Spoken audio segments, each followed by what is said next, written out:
First question है कि क्या किसी महापुरुष के लिए या किसी आम इंसान के लिए शादी का मकसद सिर्फ फिजिकल एंजॉयमेंट है या और समथिंग एल्स?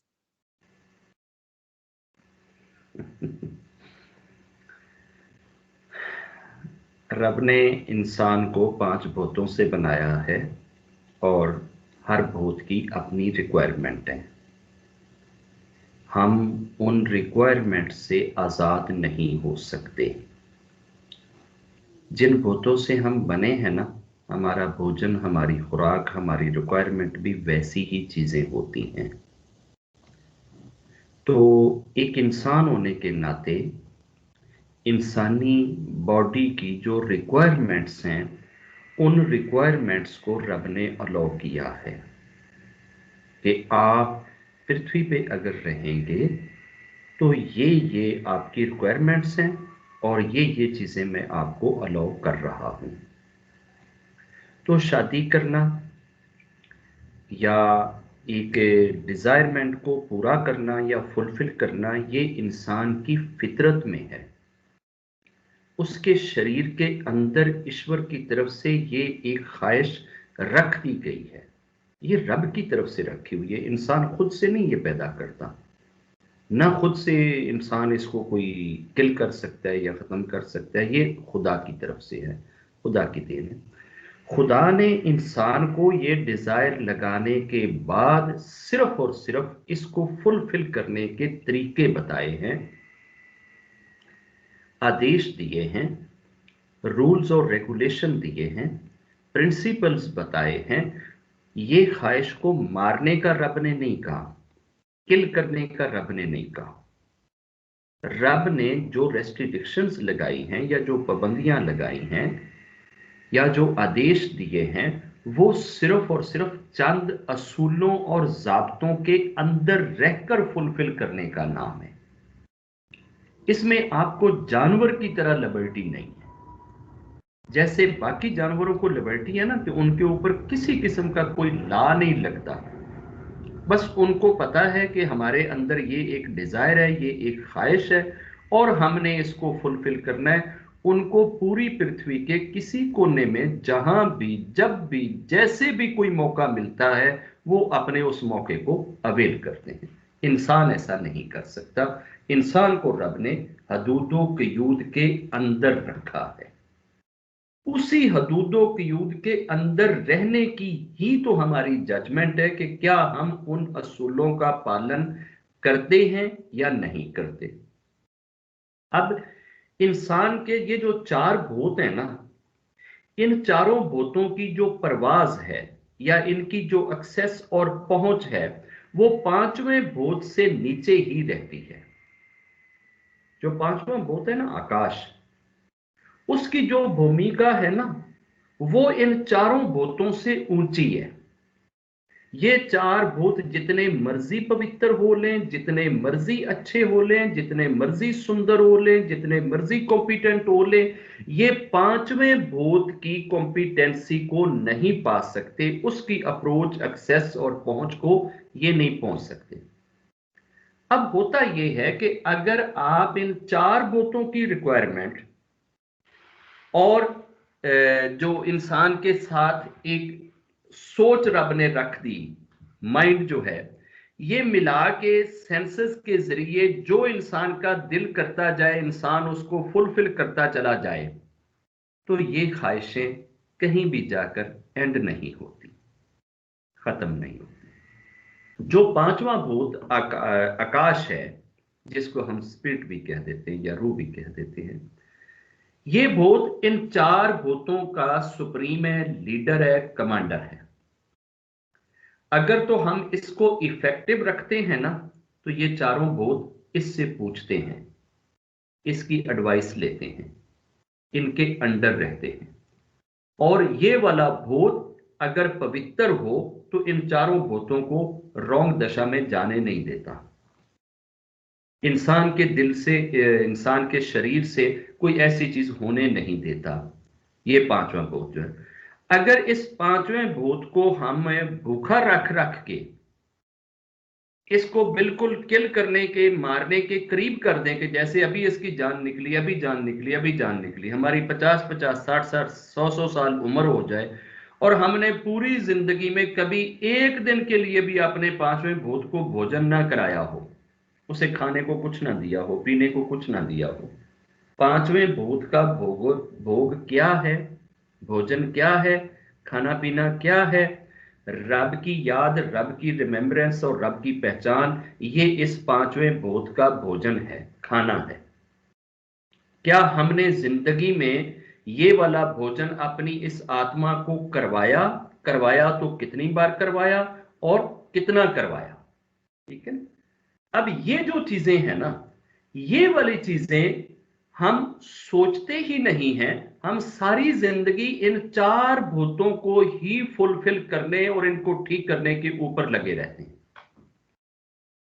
इनके पीछे ही पड़े रहते हैं। जब हम पांचवें भूत के अंदर चले जाते हैं और पांचवें भूत को अपना इस तरीके से कमांडर बना लें कि ये चारों भूत और चारों डिजायरें उसके अंडर कर दें, वो डिजायरों को फुलफिल करने से नहीं रोकेगा, मगर डिजायरों का मकसद चेंज कर देगा। हमें जिंदगी गुजारने से नहीं रोकेगा, मगर हमारी जिंदगी का मकसद जरूर बदल देगा। हमें सोचने से नहीं मना करेगा ये पांचवां भूत, मगर सोच का एंगल चेंज कर देगा। वो जो एंगल चेंज होता है ना, जो थॉट आपकी चेंज होती है, वो थॉट आपको अपनी डिजायर के फुलफिल करने से मना नहीं कर रही है, मगर फुलफिल करने का मकसद इतना पवित्र, इतना अच्छा, इतना अजीम बन जाता है कि वो वाली जो एक लत या एक लस्ट इंसान के अंदर होती है, वो वाली वहां पे नहीं होती, बल्कि मकसद उससे आगे जाके होता है। जब कोई इंसान, अगर मान लो दुनिया में किसी आदमी के साथ उसकी कोई दुश्मनी हो, उसे वो आदमी बुरा लगता हो और उसका उसके साथ बड़ा पुराना वैर हो, 10-20 साल से उसके साथ उसकी टसल चल रही हो, 10-20 साल से आपके दिल में एक लावा उबल रहा हो और आप चाहते हो कि यार इस बंदे से मैंने किसी भी तरीके से ना अपना बदला लेना है, चाहे अपनी बेइज्जती का बदला, चाहे आपके घर में उसने चोरी करी है उसका बदला, चाहे आपकी उसने इज्जत किसी की लूटी है उसका बदला, चाहे आपको उसने मारा पीटा है उसका बदला, चाहे उसने किसी फैमिली मेंबर को किल किया उसका बदला। There are so many causes, cause चाहे कोई भी है। अब आपके दिल में वो काज हर वक्त कल्पती रहती है, और अगर कुदरत कहीं ऐसा मौका ले आती है कि आपको उसी इंसान की बेटी या उसकी बहन या उसकी बीवी प्यार करने लग जाती है, अब आपके दिल में उससे प्यार करते हुए या उससे रिलेशन बनाते हुए क्या एक पवित्र रिलेशन या एक पवित्र सोच का पैदा होना पॉसिबल है माइंड में? और दूसरी तरफ जब आपको एक पॉजिटिव वे में अगर कोई लड़की या अपोजिट सेक्स का कोई बच्चा, लड़का आपको पसंद आता है और आप उस खानदान के साथ एक प्रॉपर कल्चरल वे में बहते हुए, चलते हुए अपनी फैमिली को भेजते हैं, रोका होता है, सिगाई होती है, मंगनी होती है, शादी होती है, फेरे होते हैं, मेहंदी होती है, रुखसती होती है, रिसेप्शन होती है, अगर ये सारी चीजें होती हैं, तो क्या इन सारी चीजों के बाद जो आपके रिलेशन हैं, इस रिलेशन में और उस लड़के और लड़की के रिलेशन में अंतर क्या है? वो भी रिलेशन है, ये भी रिलेशन, सिर्फ और सिर्फ सोच का फर्क है दोनों तरफ रिलेशन। उस बंदे की सोच रिलेशन बनाते हुए किसी की बेइज्जती करना नहीं है, किसी की इंसल्ट करना नहीं है, किसी का रुतबा गिराना नहीं है, या अपनी लस्ट के ऊपर कोई नाचना नहीं है। वो जो एक प्रॉपर तरीके से इन चीजों से गुजर कर आता है वो भी इंसान, रिलेशन वो भी बना रहा है और रिलेशन वो भी बना रहा है। वो रिलेशन बनाते हुए भी बेदर्द और सोचते हुए भी बेदर्द और उस चीज से गुजरते हुए भी बेदर्द, क्योंकि उसके दिमाग में एक बदले का भाव अंदर जो है ना वो लावे की तरह उबल रहा होता है कि मैंने तो जनाब इनसे बदला लेना है। और अगर वो कभी ऐसी चीज में कामयाब हो जाता है तो उसके दिल में ठंड पड़ जाती है कि जनाब देखा, अब मैंने इनसे बदला ले लिया, अब तो मैंने इसकी बेटी के साथ ऐसे कर दिया, बहन के साथ ऐसे कर दिया, बीवी के साथ ऐसे कर दिया, अब मेरे दिल में ठंड पड़ गई। तो है तो सिर्फ और सिर्फ सोच का फर्क। सोचने के अंदाज ने दोनों चीजों को डिफरेंट कर दिया है, ठीक है। और अगर कभी उसी बंदे को पता लग जाए जो आपका दुश्मन है कि आपने ये चीजें की हैं, तो उस बंदे के दिल में आपके लिए क्या जगह बनेगी। और यही चीज जब आपका ससुर या आपकी सास आपके सामने आती है, पता तो उनको भी है तो ये सारी चीजें ओपन, लेकिन वो आपके लिए कैसे जज्बात रखते हैं, या आपको गुस्से से देखते हैं, आपसे नाराज होते हैं, आप पे कलपते हैं, या आपको मारने के लिए दौड़ पड़ते हैं, वो आपको अपने जिगर का एक टुकड़ा देते हैं और आपको अपना जिगर बनाते हैं। अपने दिल की जो भूमिका होती है वो आपकी झोली में डालते हैं और आपके हृदय में अपना घर बनाते हैं। आपके सर के ऊपर ऐसा शफकत भरा वो हाथ रखते हैं कि जैसे माता पिता हाथ रखते हैं। हालांकि चीजें तो एक जैसी हैं, चीजों में तो फर्क कोई नहीं है, लेकिन सोचों में बहुत बड़ा अंतर आ जाता है। ऐसे ही एक महापुरुष जो होता है ना, महापुरुष जब एक शादी करता है और वो जब ये ऋण उतारता है या इस रिलेशन को परफॉर्म करता है, तो उसके दिल में एक बहुत ही पवित्र मकसद होता है ह्यूमैनिटी का क्रिएट करना। हालांकि लस्ट तो फिर भी पूरी हो रही होती है, डिजायर तो फिर भी पूरी हो रही होती है, इंजॉय तो फिर भी हो रहा होता है, फिजिकल मजा तो फिर भी आ रहा होता है, मगर सोच का एंगल क्या है कि रब्बा तू मुझे एक नेक संतान देगा, पवित्र संतान देगा, वो जब पृथ्वी पे आएगी सारी जिंदगी तेरा नाम लेगी, उसके नाम लेने के कारण मेरी नेकियों में, मेरे पुण्यों में इजाफा होता जाएगा, और शायद उस बच्चे की दुआएं मेरे लिए कोई इज्जत बन जाएं, शायद उसकी किसी नेकी से तू मेरे से प्रसन्न होके, खुश होके उस बच्चे की नेकी की वजह से मुझे माफ कर दे। There are so many reasons जो एक महापुरुष के दिमाग में आ सकती हैं। कल को यही बच्चा जो मेरा होएगा, उसके आगे बच्चे होंगे, उसके आगे बच्चे होंगे, उसके आगे बच्चे होंगे, ये मेरी रेस डे ऑफ जजमेंट तक अगर चलती रहती है, तो डे ऑफ जजमेंट तक ये सारे बच्चे जितनी नेकियां करेंगे, ये सारी की सारी नेकियां रब मेरी झोली में डालता चला जाएगा। उनके मकसद जो है ना, वो मकसद अजीम हो जाते हैं, मकसद ऊंचे हो जाते हैं। अब कहते हैं ना कि कोई आदमी घर बना रहा था, उसने घर के अंदर, हम दरवाजों के साथ जैसे खिड़कियां रखते हैं, ऊपर वो वेंटिलेटर रखते हैं, या उसको क्या कहते हैं, रोशनदान उसको कहते हैं, या वेंटिलेटर जो भी है, जिसमें से हवा भी आए, रोशनी भी आए। अब वो कोई आदमी बना रहा था और उधर से एक महापुरुष गुजरा, उसने कहा यार ये क्यों बना रहे हो, तो उसने कहा जी इससे धूप भी आएगी, हवा भी आएगी। उसने कहा यार अगर इसकी बजाय तेरी सोच ये हो कि यहां से मुझे जो कोई भी शख्स बाहर रब का नाम लेगा, उसकी आवाज यहां से गुजरकर मेरे कानों तक जाएगी, मैं इसके जरिए से रब का होने वाला जब सुन पाऊंगा। अगर तू ये मकसद बना लेगा ना, तो हवा ने तो आना ही आना है, रोशनी ने तो आना ही आना है, उसको तो कोई नहीं ये चीजें रोक सकती ना। तो ये एक तीसरी चीज एक्स्ट्रा अगर तू अपने ज़हन में बिठा लेगा, तो तुझे इस चीज का फल, रिवार्ड उस वक्त तक मिलता रहेगा जब तक ये रोशनदान रहे। एक इंसान जब शादी करता है तो उसका मकसद अगर सिर्फ फिजिकल रिलेशन बनाना हो, सिर्फ एंजॉय करना हो, सिर्फ ये बस 4 दिन की वो चांदनी और फिर अंधेरी रात वाला मकसद हो, तो वो क्या शादियां चलती हैं? वो 2 दिन के बाद, 2 महीने के बाद, 4 महीने के बाद वो टूट जाती हैं।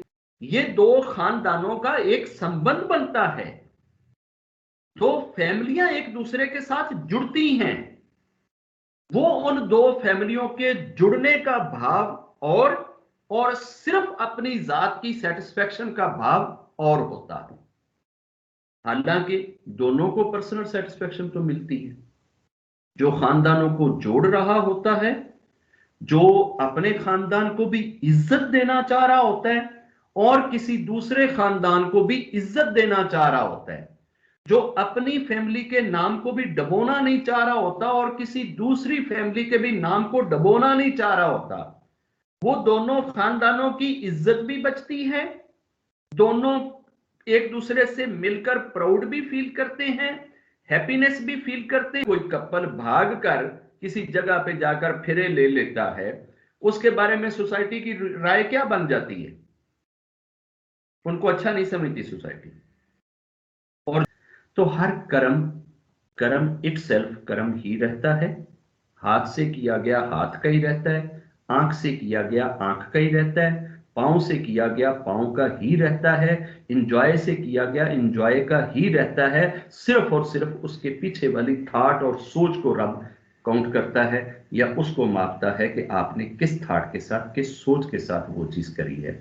तो महापुरुष कोई एंजल नहीं है, कोई आकाश से आई हुई जनरेशन नहीं है, या ये कोई एक्सटर्नल भूत से बने हुए लोग नहीं हैं। ये भी इसी तरह से हमारी तरह ही जल भूमि वायु और अग्नि से बने हुए और आकाश से बने हुए होते हैं। इनकी बॉडी की रिक्वायरमेंट बिल्कुल वैसी होती हैं जैसे हमारी बॉडी की रिक्वायरमेंट होती हैं। इनके अंदर भी उसी तरीके से नींद की तलब, रेस्ट की तलब, आराम की तलब, थकावट, गर्मी, सर्दी, ठंडक, खुशी, गमी, एक एक चीज हमारे जैसी होती है। कोई चीज नहीं इनकी खत्म होती, सारी चीजें हमारे जैसी होती हैं। बस इनका क्या होता है कि इनका रूलर, इनका प्रधानमंत्री जो ऊपर बैठा हुआ पांचवा भूत आकाश है ना, वो बड़ा स्ट्रॉन्ग, बड़ा पवित्र, बड़ा मजबूत, बड़ा अच्छा, बड़ा सोना, बड़ा बेहतर होता है। वो इन भूतों को एडवाइस और गाइड इस अंदाज से करता है, वो लेकर ऐसे चलता है कि ये वाले भूत अपनी चीजें भी फुलफिल कर रहे होते हैं, मगर साथ साथ रब की रजा और रब की खुशी भी मिल रही होती है।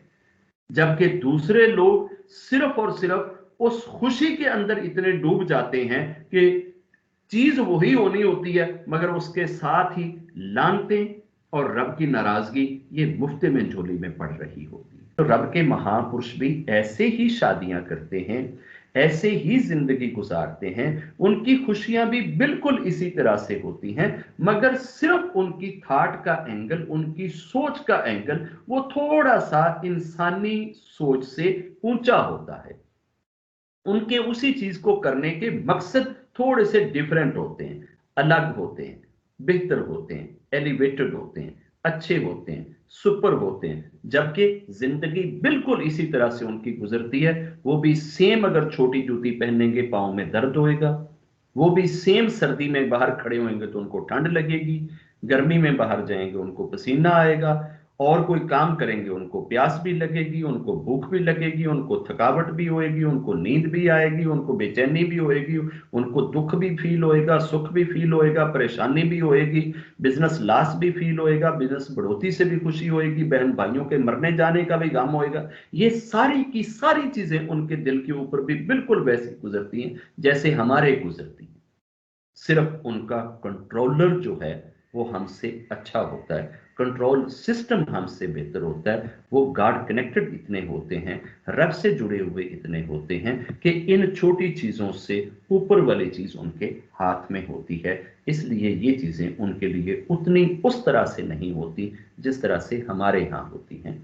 रब से दुआ है कि रब हमारे दिलों को, हमारी सोचों को भी उतना ही पवित्र कर दे जितना वो अपने प्यारे बंदों के सोचों और दिलों को पवित्र करता है। और ये चीज़ सिर्फ और सिर्फ रब की रहमत से होती है। हम भी रब की रहमत के साइल हैं, उसके आगे सवाल करते हैं, झोली फैलाते हैं। उम्मीद है वो हमारी खाली झोलियों के ऊपर भी तरस खाते हुए इसके अंदर भी अपनी रहमत की बौछार जरूर करेगा। जय गुरु।